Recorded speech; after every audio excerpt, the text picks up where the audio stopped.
to Shaquana.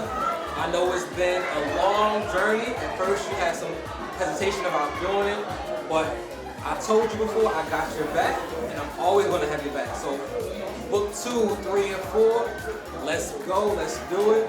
This is only the beginning of future books and future endeavors. God is going to bless your ministry because this is a ministry. You telling your story is going to help someone else. So please don't be afraid to dig deep into whatever you're going through right now, your personal trauma that you're experiencing even right now, because sometimes we still experience trauma and we're overcoming those things. So overcome your testimony, tell your testimony, and let's get this money, let's get these books done. To my niece Shaquana, I am amazed, I am blown away, but I am not surprised. You are doing exactly what you were purposed to do, what you were called to do, and what we knew you could do all along. I'm super excited to read the book. I'm so glad to be a part of your journey, and so thankful to God that you have made it this far. The sky is not the limit. You're going way far beyond. People never thought of you. You spoke it out of your own mouth, and we can't wait to see it. I love you so much. God bless you. We're going to celebrate the next, and then the next, and then the next. I love you. Congratulations. Congrats. I can't wait to read the book. Yes, I'm me so too. proud of you. You inspire all. Continue doing what you're doing. Yes. I'm so proud of you. Huge shout out to my favorite girl. I'm so proud of you. I'm so excited to see what God is doing in your life. It's only elevation from here. There's no limit to what you can do, and you are a dynamic woman who is on to the next level. I read your book, loved it. I couldn't put it down. Had to keep reading it. Just want to say you're very courageous, all what you've been through. Congratulations. Congratulations. You're very courageous in your journey. We can't wait for part 2. Hey, I just want to say I love you so much, sis. I'm so thankful for you, and it's amazing how you came forward on your journey, and looking forward to great things to come. Congrats, Sissy. I'm so super proud of you. I can't wait to read the book, and I definitely can't wait for the documentary. Again, congratulations, and I'm so happy for you. Hey guys, it's Elika here. I am life coach Elika, your biggest accountability partner and greatest motivator. I am the host for Shaquana's Book Release. I am so freaking proud of you. I am so honored to be the host of your show, but I am so motivated to even see how you had the courage to release your trauma to the world. For that, I am forever grateful for you teaching in this book. I was a student, but also creator. I encourage everyone to go out with the book, read it, pass the word along, because taking the word along goes a long way. Thank you so much for having me as your host. And if you want to reach me, you can reach me at _honesty, HONESTE healing, or you can visit my website at honestyhealing.com. So, congratulations, Shaquana, on the release of your new book, which we know will be phenomenal. As your cousin and your auntie, we just want to tell you that we love you and we're so proud of you. And congratulations for being such an amazing overcomer. Yes. And we are excited about what's coming next. We love you, girl. Love you. There's yet to come. Woo!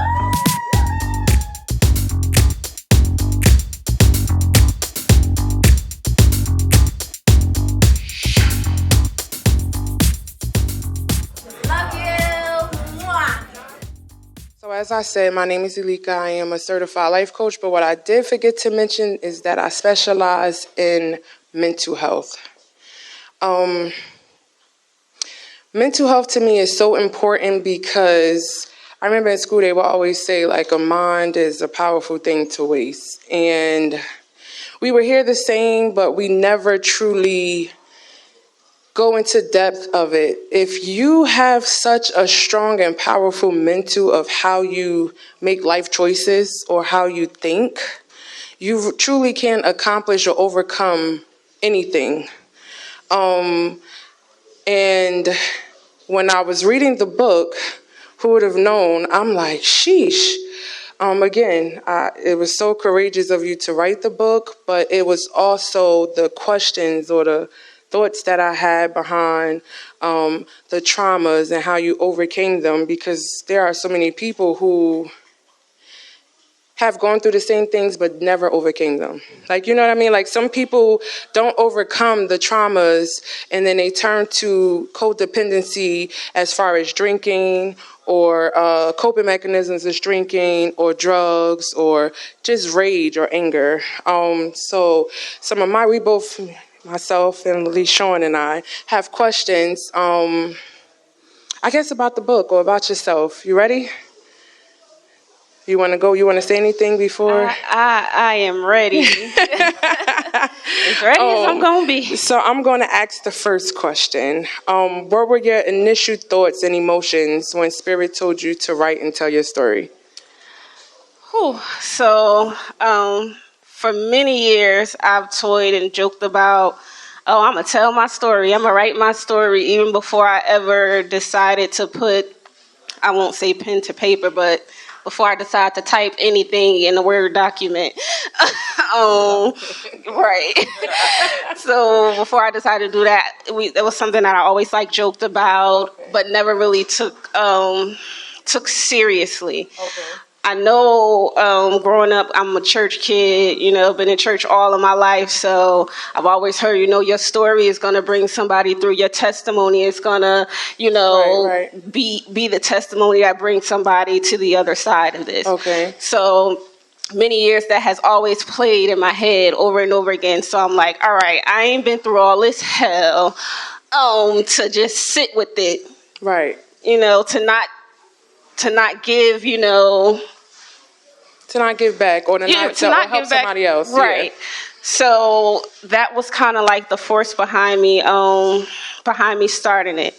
But once I actually started, it did come from a place of anger. Okay. So no BS. See, that's what I wanted to get to. I wanted to get to what was the emotion. What was the thought? Okay. So it happened, after the birth of my son 5 years ago. I was told by someone that pretty much I wouldn't be much of anything. I would just be this, baby mama times 2 and, stuck in my mess. You know what I'm saying? So I was like, you know what? Here's my chance to tell my story. Right. My story may be the thing that brings me to that other side. So you're saying I'm not going to be anything, but the life that I lived, it's proving that I'm going to be more than what you ever thought I could be in the first place. Right. So that was that on that. I appreciate it. Look. Wait. You want the mic? We're going to go back and forth. Ask the question. Okay. Before I ask my question, can we all just give a round of applause for this beautiful black queen who was courageous enough to share her story with us? Thank you so much. Shaquana came to me a year and a half ago. About a year and a half ago, I had just started my writing business. It's called Rich Fingers Writing Brand, and I had been posting online. So Shaquana said, bro, I want you to help me to write my story. And I was honored to do it because I've known Shaquana through church and things like that. But to have someone to look at me and look at my business in the beginning and trust me enough to actually give me her story that no one else knew and be vulnerable to me, I really appreciated that. All right? You can clap it up for that. So, Elika talked about Holy Spirit and leading you, right? Mm-hmm. So I want to get back into that vein. Because all I've known, Shaquana, is church girl, right? So when I'm reading this, I'm editing the book and I'm reading, and I'm like, oh, she did some things.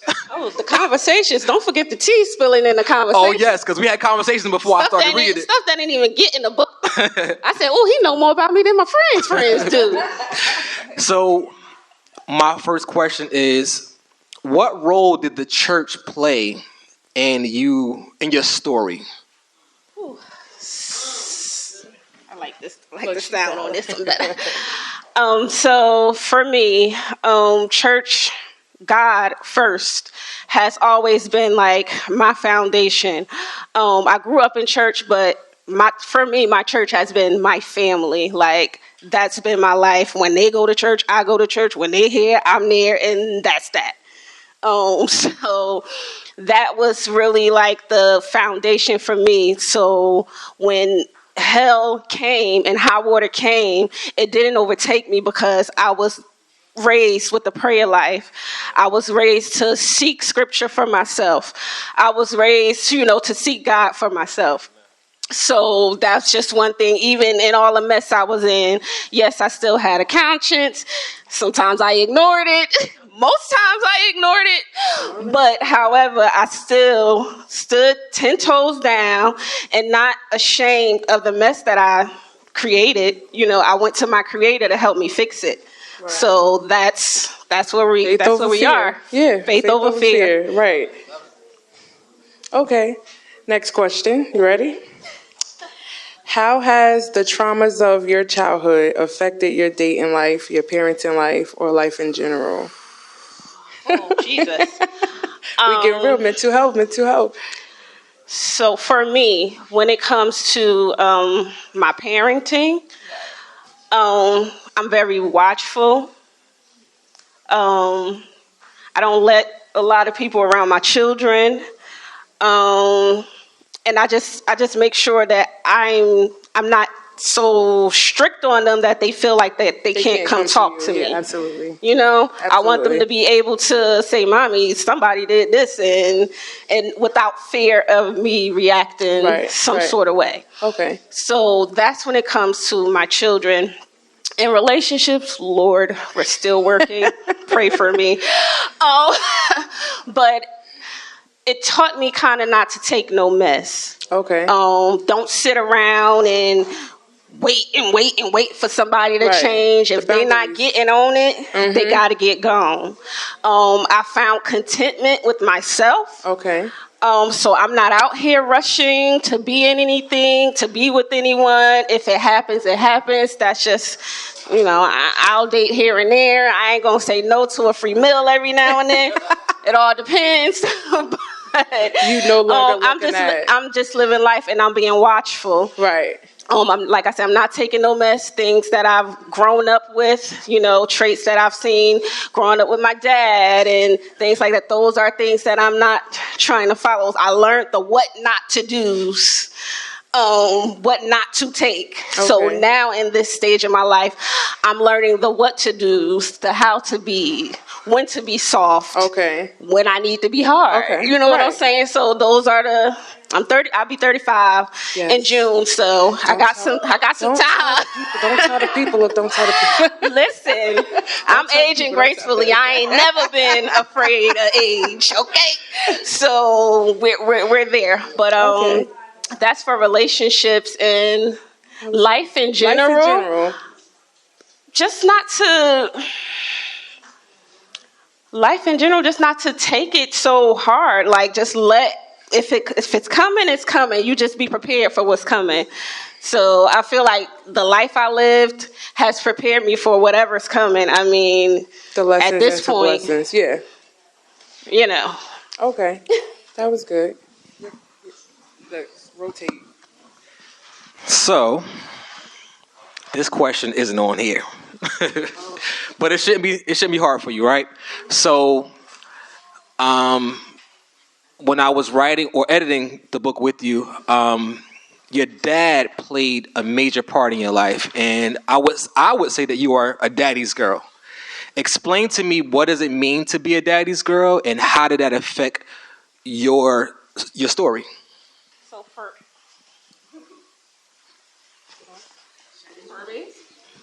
So for me, being a daddy's girl is pretty much daddy's there. When you need him, when you turn around, he gonna be there. When you call him, he gonna make it happen. And I grew up with that, I grew up around my father. My father wasn't not in the home. I had a 2-family household for a while, although it may have been a little helter-skelter sometimes. I grew up, loved by both of my parents. Both of my parents loved me at the end of every day. So, being a daddy's girl, it's just, I can call on my dad. When my dad come around, it's gonna happen. Things gonna get done. But when he not around, that's a whole nother ball game, So big spoiled girl, acting out because dad's not there. Okay. Life situations happen, dad had to go. It might have been, a light weight lifted off the house because there was a lot going on. Right. But if you have read the book, you know what I'm talking about. But I grew up in, kind of like abuse and trauma. My dad had issues with substance issues and things like that. Thank God he has been delivered from that. So, God has been doing his thing. God has been working. God has been rebuilding. So, yeah. And second part of the question. How has that impacted your story? Or you becoming a woman and dealing with these relationships and with men and things like that? Well, it's been very impactful because it's kind of hard knowing who to trust. Yeah, it's been very hard. I'm not even going to lie and sit up here like, oh, I got it all together. And, I know how to spot that man when he at, because I've been through a couple of them since then. And it ain't work out quite right. So, but, it's just told me to have patience and be watchful. Okay. So in the book, every time I went through the chapters, I'm like, gosh, like I'm taking notes. I'm like highlighting. I'm like, okay. Again, and I will reflect back to the growth, because most of the time, mental health looks normal. Like it has become so normal that to someone who has, done the practice, went to school, or can identify things, it's like, this is not, it's not normal. But I also know that it's our job and it is imperative to teach and to learn and to find solutions, to give back and help others, right? So this question is, what advice would you give anyone who has suffered some of the same traumas? Seek therapy, seek therapy, seek therapy. For me, although I preach speak therapy, I am not an active participant in therapy. No. I am not. Because for me, you've read my story, right? So me dealing with different therapists from the time back when I was kidnapped, my cousin took me to go meet a therapist, and I've seen maybe 2 or 3 more after that. And it's always been like, wow. Like they in shock. They're in shock. Right. And I don't need the person helping me to be in shock. You understand? Right. So if you're in shock, that means what I got going on is too much for you right now. Right. So I go to the only person I know, and that's God. And when I tell you my prayer life, I'll be honest, I have not been in church in a couple of years, but my relationship with God has strengthened so much more that I don't have the codependency of others around me. At this point, this time, I have to go to God for myself. And it only really works out when you put it all out for yourself. So that's been my coping mechanism. And writing, being with my family, like those are the things that get me through, that brings me on the other side of my trauma, because sitting in it doesn't do anything for me. It doesn't do anything for the people around me to be walking around in depression and sad and mad all the time. When I got 2 children to raise, I don't want to put what I have going on them. You know what I'm saying? So I take it what I can take it. I'm going to find a therapist one day. I promise you. I promise. You got one for me? Send them my way. But yeah, so that's been So you would suggest therapy? I would suggest therapy, yes, because you shouldn't have to do it by yourself. A lot of people are not built to do it alone. A lot of people weren't raised with the foundation that I was raised with.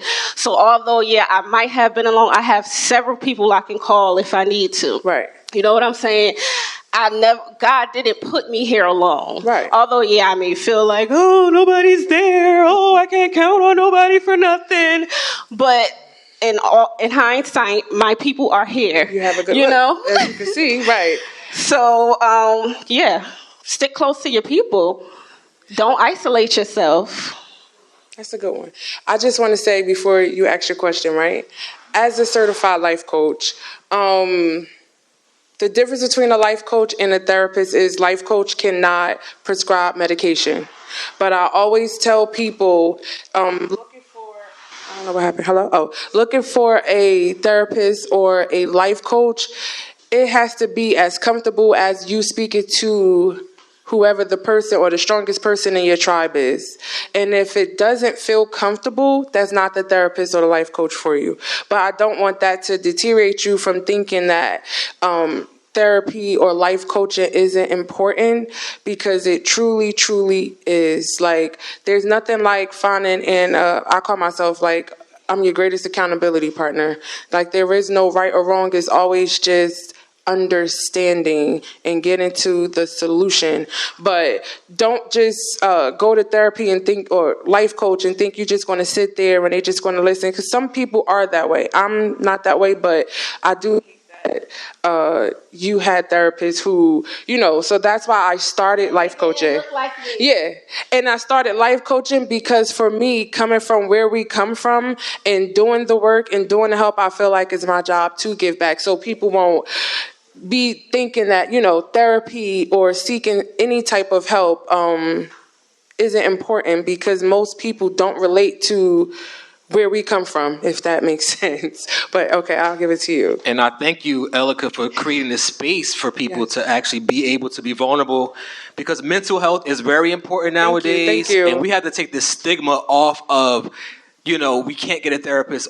And sometimes we have this stigma from being in church, because we feel like, we got to take all our problems to God, but we got to take it to somebody else that can actually, Take exactly, it to right? somebody that God gave the purpose to help him along the way. Exactly. He gave them wisdom and the schooling for a purpose. Right. So you mentioned a little bit about you being kidnapped, and that was one of my favorite scenes in your book.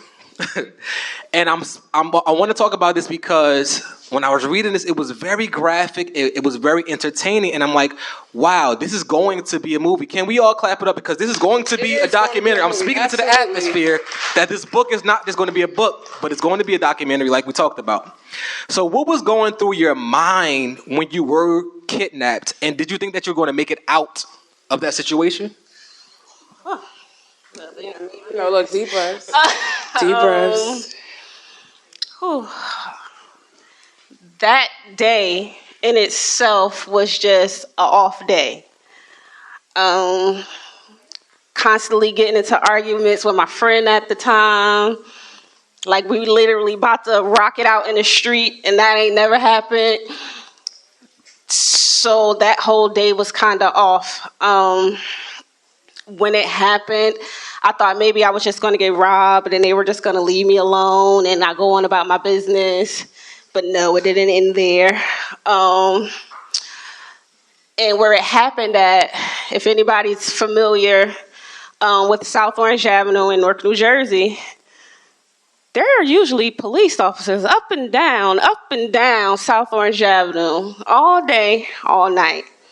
This particular night, I'm at the bus stop and not a cop in sight, like not a patrol car in sight, like nothing. And there are like two random guys walking past me. And I'm like, okay. Yeah, I'm on the phone with another friend at the time, my best friend at the time. So I'm like, okay, trying to talk to him. And I'm like, you know what? I need to get off the phone so I can, pay attention a little bit. So the guy walked up to me. He's trying to talk to me. And I'm like, no, I'm good. No, thank you. And they kept pestering. So for me, my brain said, walk up, which I should have walked down because it was probably more people. I walked up towards West Orange area instead of walking down towards the hood. You know what I'm saying? Where more eyes would be, I guess. But I wasn't, that hood privy at that time.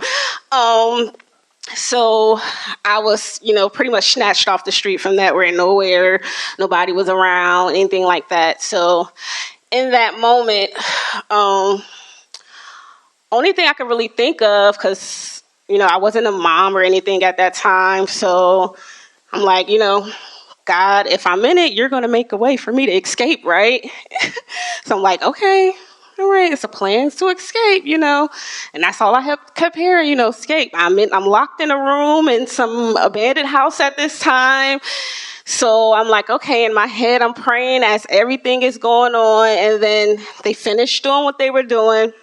They left and they locked me in a room. Before they left, he was saying, don't leave, stay right here.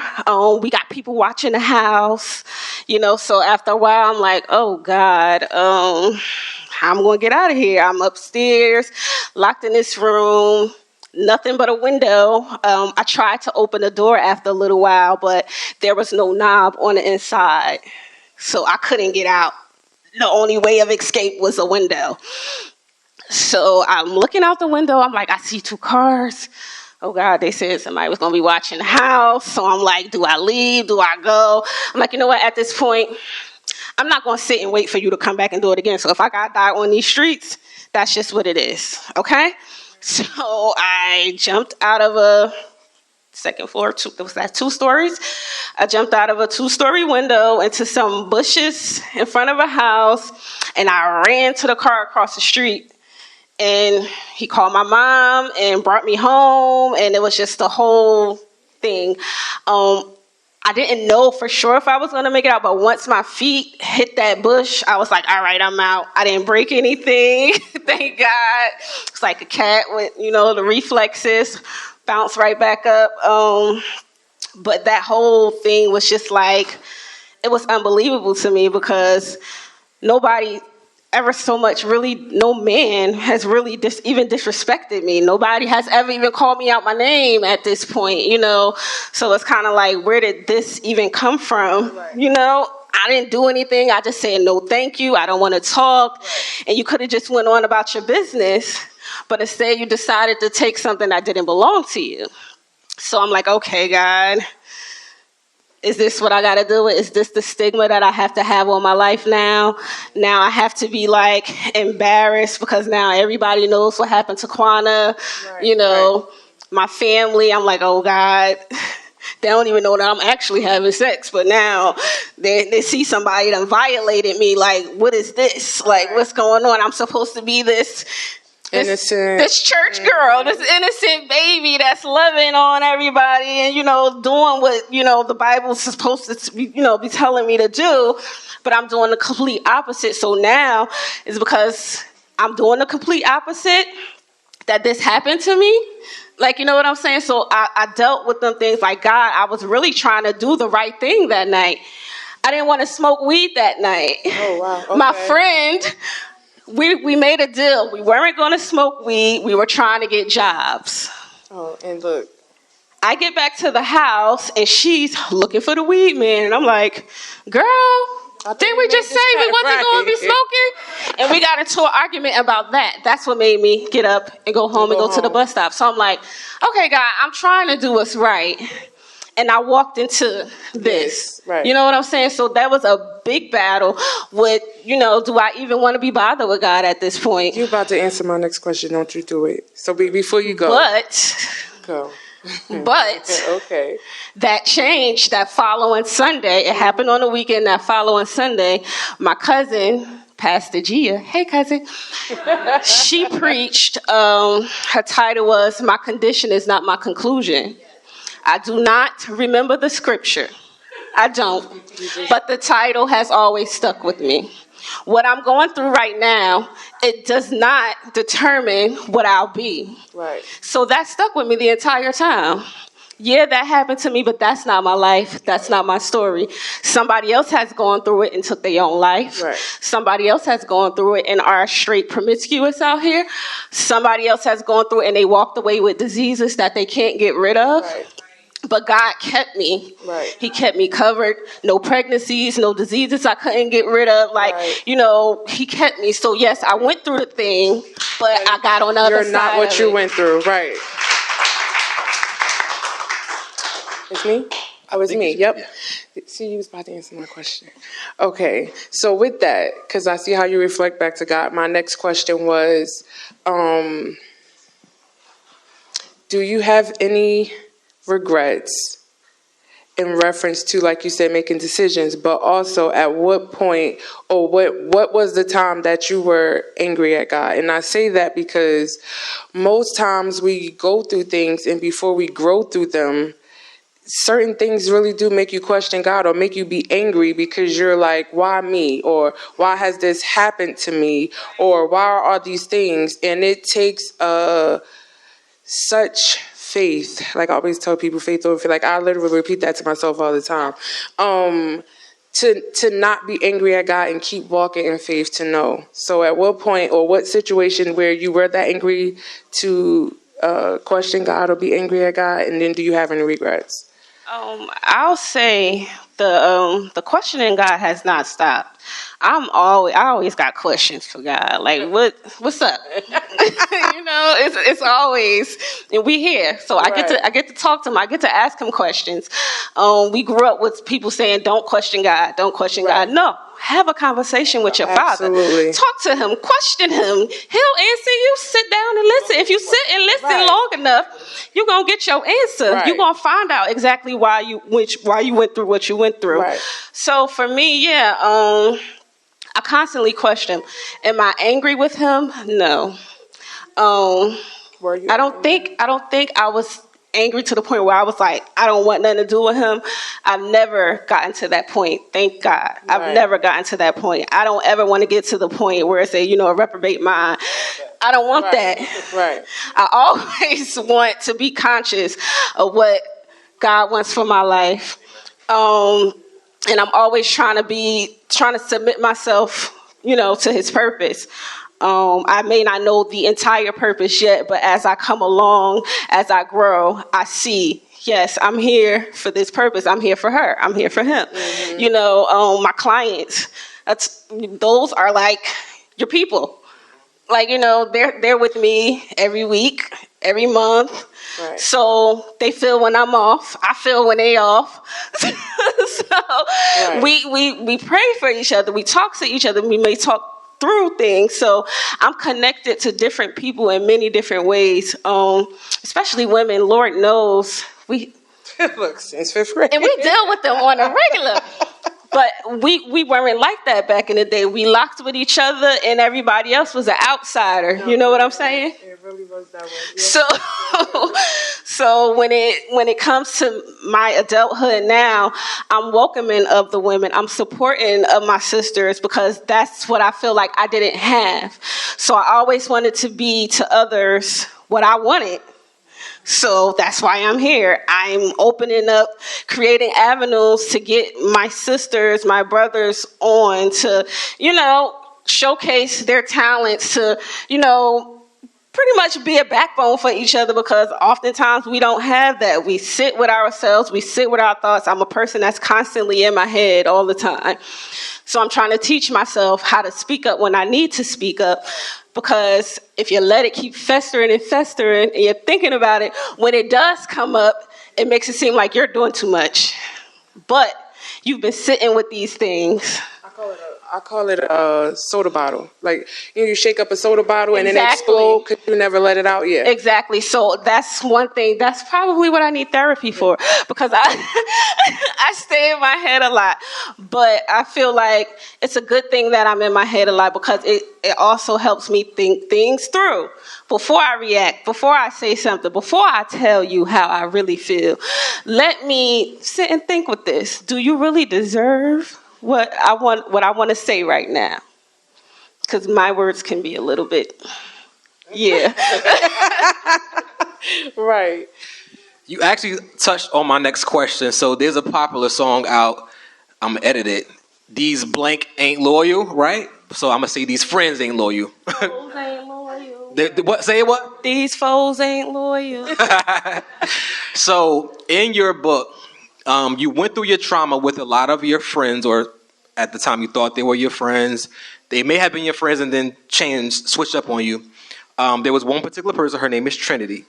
How did Trinity betray you in the book, and how did that impact your relationship with females going forward?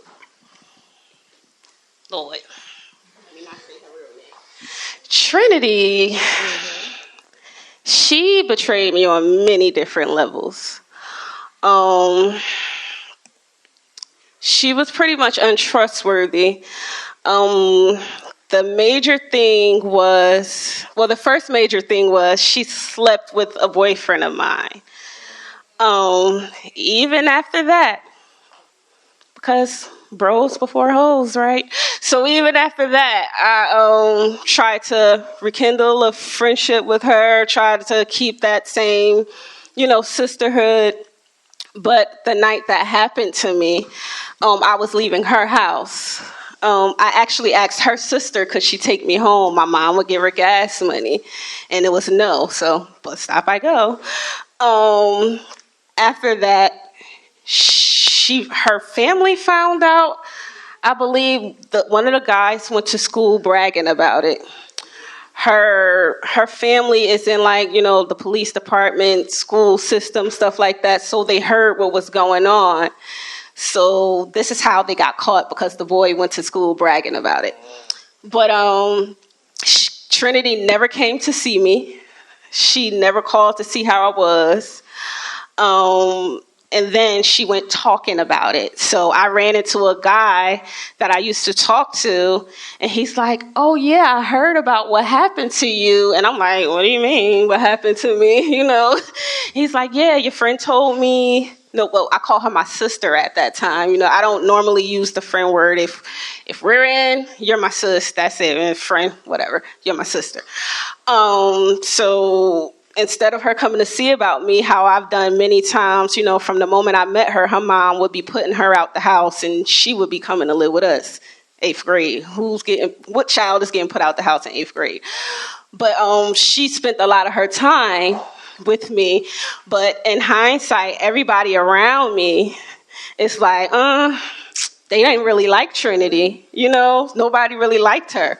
My family, my other friends. So the moment there was an issue with us, everybody was ready to go, because nobody really liked her. People couldn't understand why I wouldn't leave this girl alone. But I'm like, I wanted sisters. I have brothers. I don't have any sister friends, My cousins got sisters. That's they sisters, But I want my own sisters. So I was trying to, create that for myself. But that part was a fail. But it caused me to look at a lot of people differently. Every sis is not. It's not for everybody. You know what I'm saying? So I have to take a lot of those things with a grain of salt nowadays. I have to allow people to prove themselves. Because for me, when I'm in, I'm in. So we rolling, you rocking, I'm rolling, and that's just how it's going to go. That's how I was raised. That's how I was brought up.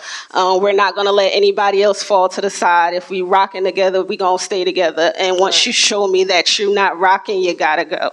So, yeah, that's what helped me in my friendship area these days.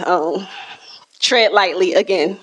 Even with my regular relationships, I feel like it all plays the kind of same playing ground. You really have to be watchful of the people that you bring around you, you bring into your circle, and make sure that they're on the same wavelength. Like, right. If I can't get myself through in prayer today, who can I call? Right. Like, we don't got to be on the phone long. Just pray for me. All right, bye. And I know you're going to go to God on my behalf. Right. You know what I'm saying? Mm-hmm. So that's what I'm looking for these days inside of a friendship, because, some days I be too tired to pray. But I text my cousin, hey, Jira, pray. All right. Right. I like that. Okay, so you kind of went into the next question, because this is kind of for the both of y'all. I know you said you just started out with starting your business, and this is your first book, I'm sure. Well, actually, it's your second, isn't it? Second book. But this one was different, because even, like I said, reading it, each chapter, I'm like, you know what? What is she trying to do to me? I'm writing notes like I'm about to be a therapist. You hear me?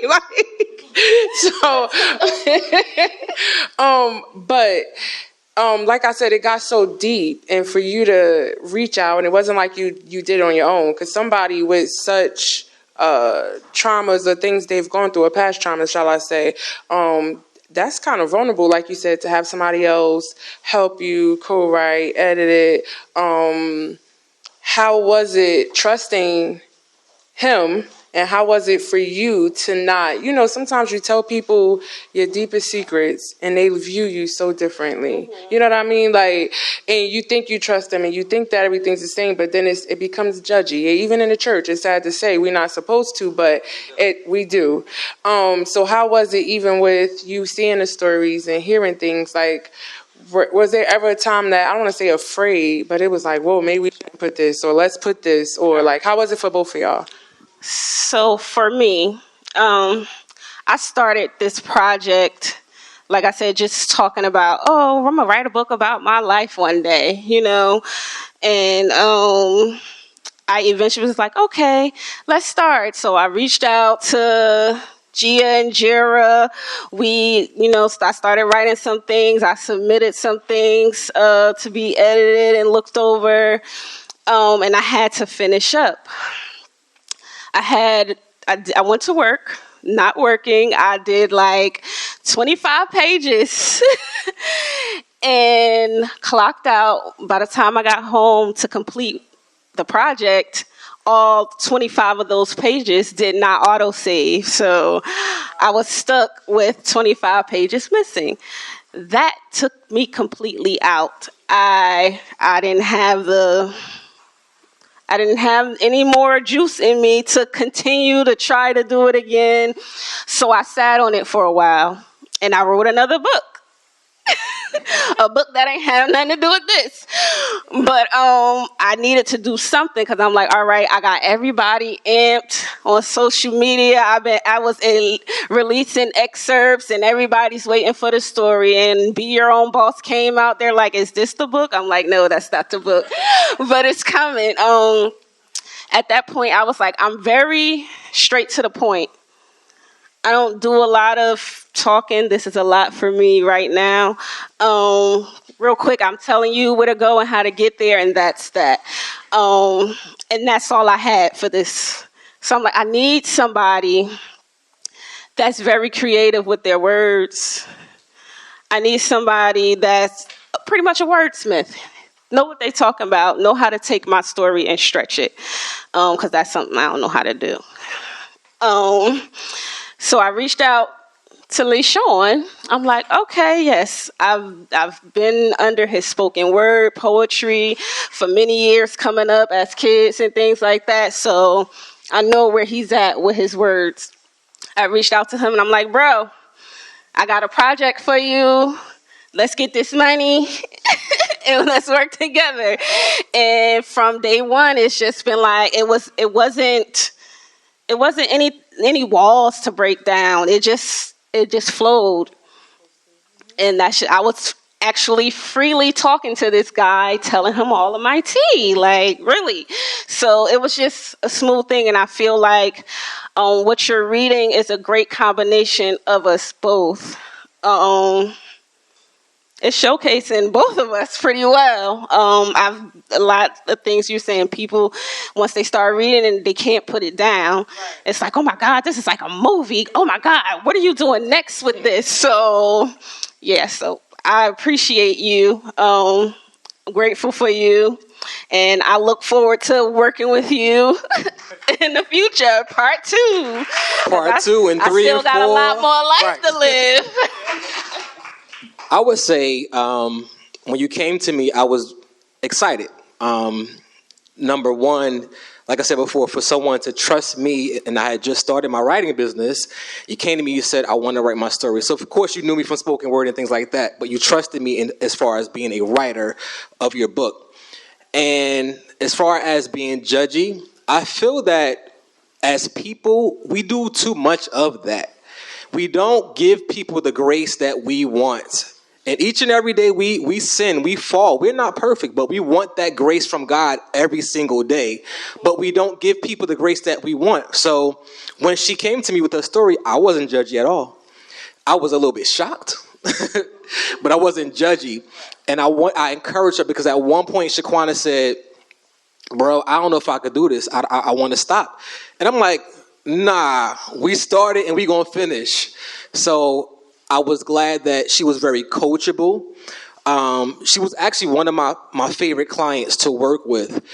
There were some times where our schedules kind of got a little hectic, but what I liked about her and myself was that we communicated very well with one another about our schedules and things like that.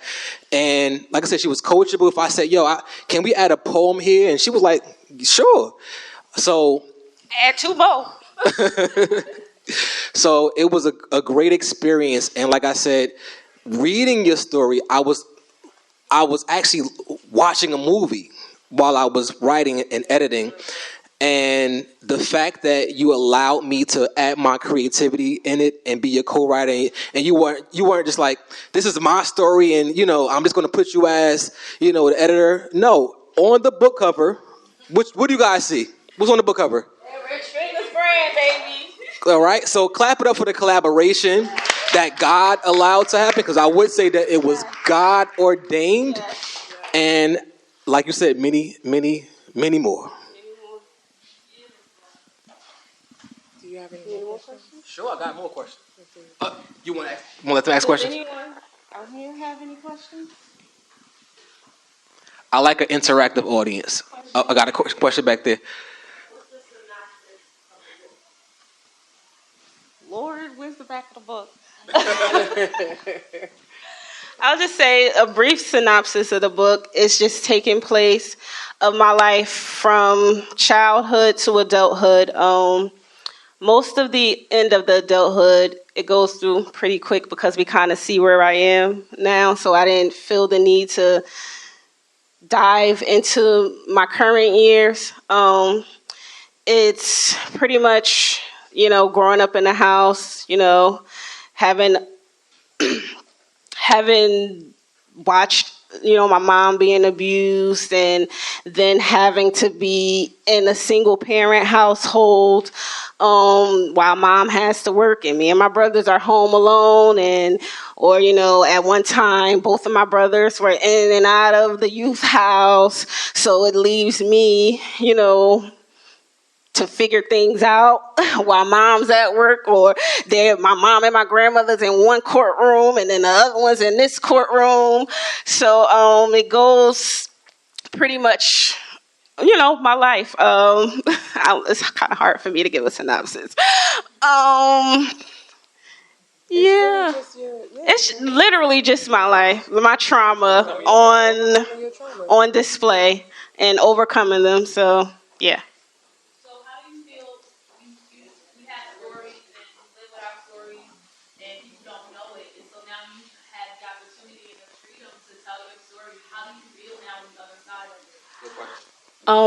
I feel like a weight has been lifted. I'm no longer carrying these secrets around.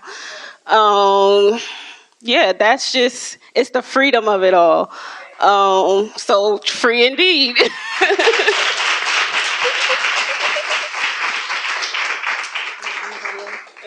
Anyone else have any questions, comments, questions for any of us? Somebody want to buy a book right now? I do have books here for sale. Okay, I got you. You want paperback or hardcover? I got you. I got you. Eugene? It's like, my biggest inspiration. My biggest inspiration for this book will probably be like my children. They get to see that their mom is no joke. Their mom has been through a lot of things, but their mom is making it happen. Their mom is not begging, borrowing, or stealing to provide for them. You know what I'm saying? So mommy's making it happen. So they have been like my biggest inspiration, and also just, having the push of my parents. Yes, I get on their nerves, they get on mine, but they always gonna push me to do my best. So, yeah.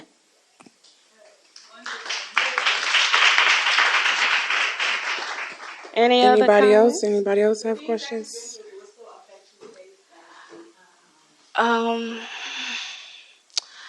Some things, when it comes to relationships with family and things like that. because I spent so much of that time trying to push myself back away from things. I feel like I didn't build as strong bonds as I should have, or when I look at my other family members and I see how close they are with each other, and it kind of makes you feel like you're the oddball out sometimes. So those are things like I'm still working on, because I don't want to be that. Like, I love family. I would say if my family not here, I love y'all. That's what I said, with my family. I love y'all too. I love this. With my family, I'm like, no outsider should be able to get a ticket, because they should just sell it out, because it's just them. You know what I'm saying? But I'm just happy to see my core people here, the ones that have never left my side, the ones that have been there through every court date. Because I've been there too. We wrote about that, right? Yeah, we wrote about that, right? Yeah, I've been there too. You know what I'm saying? So, and every step of the way, my family has been there with my mom to help her with her children and all things like that. So, yeah, it's just the family thing for me. That's one thing that I just want to keep working on and continuing to build. And I do believe we have been doing a very good job at that lately. So clap it up for my family. As far as like anything else, any other traumas, I feel like, I'm done. When it comes to relationships, I don't take what the previous person did to me and bring it into the next. I give everybody a clean slate. What that person did ain't got nothing to do with you. However, what that person did, it gives you that flag. It lets you know. It makes you aware when things are, okay, yeah, that happened before. We're not going to do that again. Not for the circus. You have to pay attention when whatever color the flag is. It ain't for when the it pop circus. up, you pay attention, Right. okay? And I feel like I live my life in a constant fight or flight type of situation. So in my head, I'm like, is this person right? All right, well, it ain't going right. Well, we about to block you. Flight. It's time to go. You know what I'm saying? So I do appreciate that. I call it the gift of goodbye. I've never had a long goodbye, and I don't need a long goodbye. So sometimes some of us need to recognize that we don't need long goodbyes. We don't need to go back and get closure. It closed when you walked away, okay? So, yeah, we're not going to do that. Anybody else? Any other questions? No? That's it? Is that all the questions? Oh, go ahead. Do you feel your personality was affected by your trauma? Did your personality become fueled by your trauma? I do believe my own trauma has fueled my personality. It made me I've always been a little feisty, but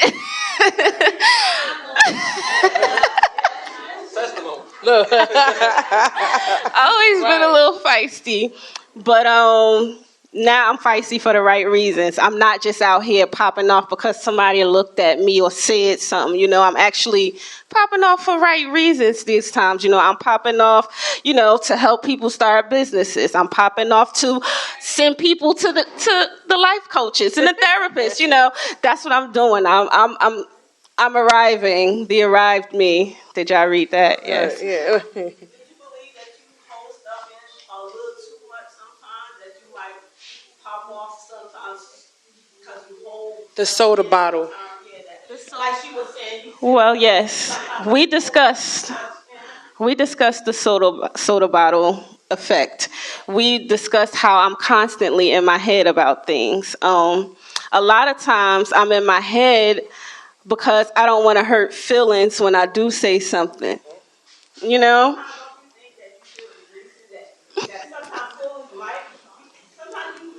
But sometimes you need to sit and think about the things that you're going to say, because when you say things, you can't take it back. Well, I call it, you know what it is? Sometimes people, like if there's a disagreement, right? If we have a disagreement, some people like to just sit and instantly talk about it, like instant gratification, instant whatever it is. And some people need that space to truly calm down and think, right? But I call it, that's why I say an understanding, because if I love you or I understand you, therefore I love you in your love language. So if you're the person who likes the instant gratification, then yeah, I'll give it to you. And if you're the person who you need that space, I'm going to give you that space. But at some point, we have to come to that understanding, right? But it can't be a force, because then that soda bottle, because now it's like when you say you're poking at the beer.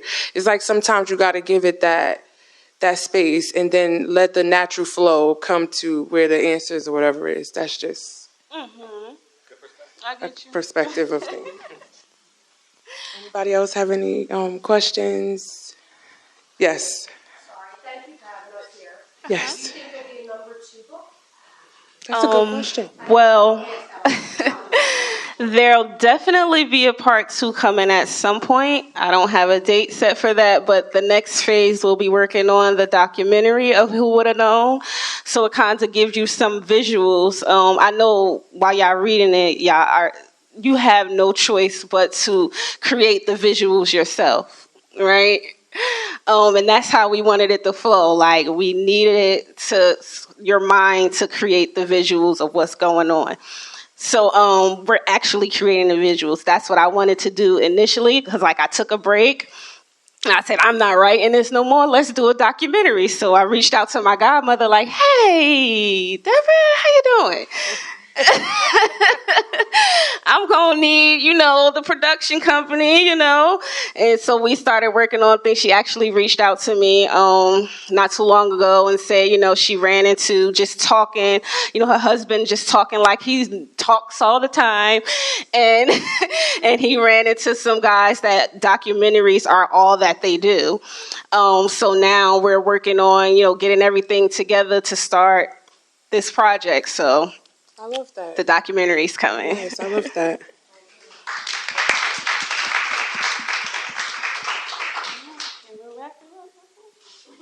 Well, to anyone who is trying to, if you did not read the book, please get the book to read it. It is really a great book. And I say that not just to, number one, support Shaquana, but also because there are things in the book that we too may have gone through. And it takes courage to even publicly publish the book, but I encourage it for, if you are reading it, it may trigger you, right? And that's a good thing, because if it does, then that means that is something that you probably have, I call it, pushed to the wayside, because that's most of the time how people just go through things. So that's technically how we were taught in our culture, just be quiet, push it to the back, don't say nothing. But I'm encouraging everyone here to read it, because we may have gone through it, or we are friends or family with people who have gone through that, and it's not even comfortable to open up and speak about it. So yes, please get the book, please support. I'm sure we're about to do the book signing now. So yes, y'all are more than welcome to go over, ask questions, and get a copy of the book. Yes. Thank you, everyone. So the winning number is 685-589. They're not here. We got a winner.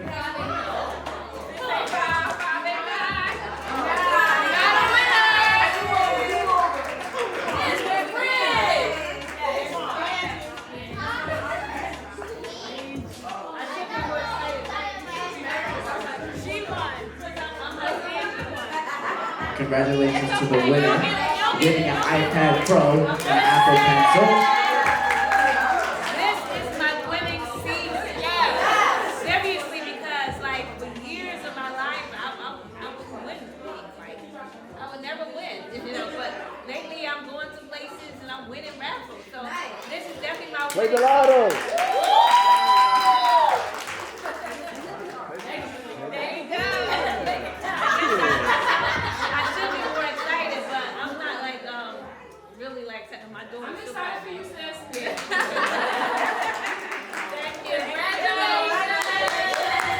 this day is an extra special day. I lost my brother back in 2006 to a car accident, and March 4th is his birthday. So it's, honoring him because I know, first of all, if he was here, I probably would have never went through half of the things that's in this book in the first place. That's a fact. But yeah, every day I just miss my brother. It's been a while since '06, and it doesn't get easier. You just learn how to, live life. Happy birthday, Scooter! And I dedicated my book to my brother. And this year I also lost my aunt. And I put her in, my acknowledgments. I'm like, my auntie's gonna love this. She didn't get a chance to read the book yet. But I know she's proud of me. She always was, Kwani, you can do it. Kwani, you can do whatever you want to do. So I just know she's looking down with all her love and support. Yeah, so big ups to my auntie Jean and big ups to Scooter. Rest in eternal peace. First, I just want to thank everybody for coming out and thinking it not robbery to show your love to me tonight. I feel very, very, very happy. I was thinking like, it's just going to be like 5 of us in here, y'all. But, we going to make it do what it do anyway. But I'm so excited to see the outcome that I have. I also would like to touch on, I don't know if you noticed, there's like a Cash App scan card and it says mask off. My life has taught me that my life is not my own. To God I belong, right? And everything that I went through is a building block to help pull somebody else on the other side of whatever they're going through. So with that, I prayed about it, talked to God about it, talked to my cousin about it, and confirmation more so that the nonprofit is where my heart is. And the name of that nonprofit is Mask Off. You may notice you see the mask up here. The mask is on my book cover and things like that. And I felt like for a lot of my life, I lived behind this mask. And so many of us live behind a mask. We don't present our true selves to, the people that we meet. And when we're not doing that, we're stunting our own growth and we're stunting the possible growth of someone else. So I would like to talk a little bit about Mask Off. The acronym for MASK is Mindset, Ability, Skills, and Knowledge. A mask off is not about you telling the world your truth, but to learn how to stand in your truth and actually be present in your trauma. Oftentimes, we learn to disassociate ourselves from things that we have experienced, which in turn prevents us from true healing. When we disassociate from our problems, the most minute things can trigger us, or we tend to repeat the same cycles. I know this to be true because I have experienced it and have heard countless similar stories. Mask Off Foundation will be the bridge to get you on the other side of your hardships. Whether it's mental health referrals, because I ain't nobody's counselor, business mentoring, or simply having an outlet to release what has us bound. Although this foundation is geared towards young women and adult women, we are also here for our brothers, for our men, to get them the help that's due to them as well, because oftentimes they are also overlooked because they're the men and they're supposed to have it together. They can't fall, under pressure, so they need the outlet as well. Your trauma may not look like mine. I happen to be one of the ones that's been chosen to recover out loud. I am absolutely okay with giving a voice to my brothers and sisters who still suffer in silence. I stand here as a testament to Revelations 12 and 11. I am a conqueror and have overcome by the blood of Christ and the power of my testimony. I want you all to know that whatever has a grip on your voice has to bow down to the oil that is on your life. We need to be so connected to our growth that we won't allow who we were to stand in the way of who we are becoming. And if I can say any final words, it would be, when they can't touch what you have become, they'll dig up who you used to be. Don't let that stop you from moving forward. Don't let them carry around the baggage from your past, because you put that shit down a long time ago. Again, thank you all for coming. I love you.